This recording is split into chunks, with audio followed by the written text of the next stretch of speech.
उपमुख्यमंत्री अजित पवार यांच्या निधनानंतर राष्ट्रवादी काँग्रेसमधील संभाव्य विलीनीकरणाचा मुद्दा पुन्हा एकदा चर्चेत आला आहे। या पार्श्वभूमीवर आमदार रोहित पवार यांनी केलेल्या दाव्यांमुळे राजकीय वातावरण अधिकच तापलं आहे। विलीनीकरणाच्या चर्चांचा आणि अजित पवारांच्या अपघाताचा अप्रत्यक्ष संबंध जोडण्याचा प्रयत्न होत असल्याची चर्चा सुरू असून त्यामुळे पक्षातील अंतर्गत मतभेद पुन्हा एकदा उघड झाले आहेत। नेमका आमदार रोहित पवार यांना काय म्हणायचंय पाहूयात या व्हिडिओच्या माध्यमातून। नमस्कार, मी जान्हवी जाधव, आपण पाहत आहात टाइम महाराष्ट्र।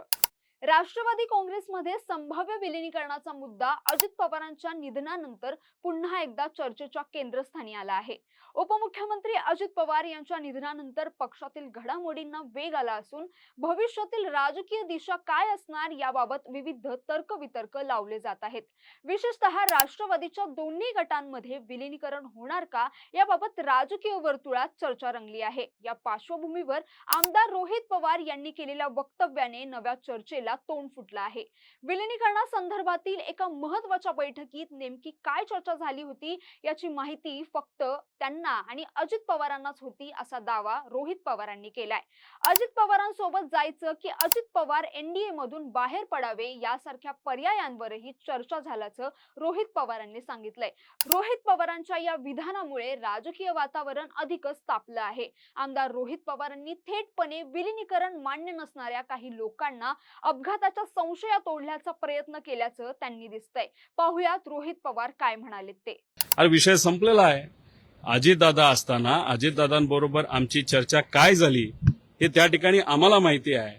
अजितदादांशी बोलत असताना दादांबरोबर आम्ही एनडीए बरोबर जायचं का दादा बाहेर येऊन रस्त्यावरची लढाई आमच्याबरोबर लढणार हे दादांमध्ये आमच्यामध्ये त्या ठिकाणी हा विषय झालेला आहे।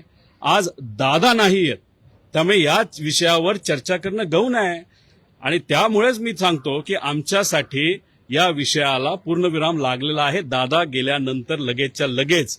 त्यामुळे मुद्दामून काही नेत्यांचं महत्व त्या पक्षामध्ये राहावं आणि ते नेते हे पवार साहेबांना, सुप्रियाताईंना, आम्हाला तिथं विरोध करतायत आणि विरोध करतायत म्हणून त्यांचं महत्व आहे हे सारखं सारखं टिकावं म्हणून सारखा विषय हे तेच त्या ठिकाणी तिथं आणत आहेत। आमदार रोहित पवार यांनी विलीनीकरणाच्या मुद्द्यावर आपली भूमिका ठळक करत आणखी काही महत्त्वाचे दावे केले आहेत।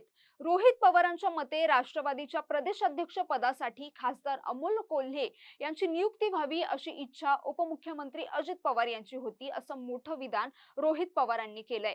राष्ट्रवादीचे ज्येष्ठ नेते जयंत पाटील यांच्या निवासस्थानी तब्बल 13 बैठका पार पडल्याचं सांगत पुन्हा एकदा विलीनीकरणावरून राष्ट्रवादीचे नेते प्रफुल्ल पटेल आणि खासदार सुनील तटकरेंसह विलीनीकरण विरोधकांना घेण्याचा प्रयत्न रोहित पवारांनी केलेलं दिसतंय। दुसऱ्या पक्षातल्या काही गटाला विलीनीकरणावर चर्चा करायला लय भारी वाटतं। बरेच प्रेस कॉन्फरन्स बघितले तर त्यात फक्त विलीनीकरण ते त्या ठिकाणी बोलतायत। आम्हीच आहोत जे अजितदादांचा घात का अपघात या विषयावर त्या ठिकाणी बोलतोय। त्यामुळे त्यांना ज्या विषयावर बोलायचे त्या विषयावर मी बोललंच पाहिजे असं नाही। त्यामुळे आज नाही, आमच्याकडे माहिती खूप आहे। डॉक्टर अमोल कोल्हेंनी सुद्धा या बाबतीत काही स्पष्टीकरण दिलंय, कारण डॉक्टर अमोल कोल्हेच या संयुक्तित राष्ट्रवादीचे प्रदेशाध्यक्ष या महाराष्ट्राचे झाले असते, दादांची इच्छा होती आणि मग ते फार प्रामुख्याने पुढाकार त्या ठिकाणी घेत होते दादांच्या इच्छेप्रमाणे आणि दादा त्यांच्यावर लक्ष ठेवून होते आणि त्यांना पार्टी ही वाढवायची होती। त्यामुळे अमोल कोल्हेंनी सुद्धा या बाबतीत स्पष्टीकरण दिले, ताईंनी दिले, शशिकांत शिंदे साहेबांनी दिले। ज्यांच्या घरी या बैठका व्हायच्या 13 बैठका झालेल्या आहेत। सीसीटीव्ही कॅमेरा कुठून घ्यायचा हे तुम्हाला त्या ठिकाणी माहिती आहे। तुम्ही ट्रॅफिकचा घ्या नाहीतर मंत्री लोढा साहेबांच्या घराच्या समोरचा घ्या, तिथं दादा तुम्हाला 13 वेळा वेगवेगळ्या गाडीमध्ये, पण घर एक जयंत पाटील साहेबांचंच आणि जयंत पाटील साहेबांनी सुद्धा यात स्पष्टीकरण दिलेलं आहे। आमदार रोहित पवार यांनी सलग दावे आणि वक्तव्यांमधून राष्ट्रवादीतील विलीनीकरणाच्या मुद्द्याला धार दिली आहे। बैठका, अंतर्गत चर्चा आणि काही नेत्यांच्या भूमिकांबाबत खुलासे करत त्यांनी विलीनीकरणाला विरोध करणाऱ्या गटाची कोंडी करण्याचा प्रयत्न केलाय। मात्र राष्ट्रवादीचे नेते अजून तरी विलीनीकरणाच्या मुद्द्यावर बोलणं टाळतायत। पाहुयात खासदार प्रफुल्ल पटेल काय म्हणाले ते। ही काय वेळ आहे का अजित दादाच्या निधनानंतर अचानक हे आपण बाकीची चर्चा करणं? आज आम्ही आमचा पक्ष वेगळा आहे।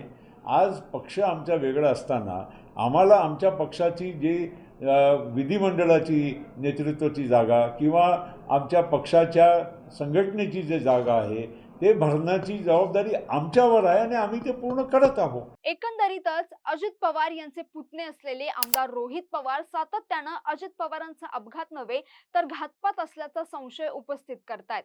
आता आमदार रोहित पवार यांनी त्या घातपाताचा धागा थेट विलिनीकरणाशी जोडण्याचा अप्रत्यक्ष प्रयत्न केलाय. त्यामुळे आता रोहित पवार विलिनीकरण आणि घातपात हे एकमेकांशी जोडून कोणाला आरोपीच्या पिंजऱ्यात उभं करण्याचा प्रयत्न करतायत का असा सवाल उपस्थित केला जातोय. आमदार रोहित पवारांच्या दाव्यांचा काय राजकीय परिणाम होतो हे पाहणं महत्त्वाचं ठरणार आहे.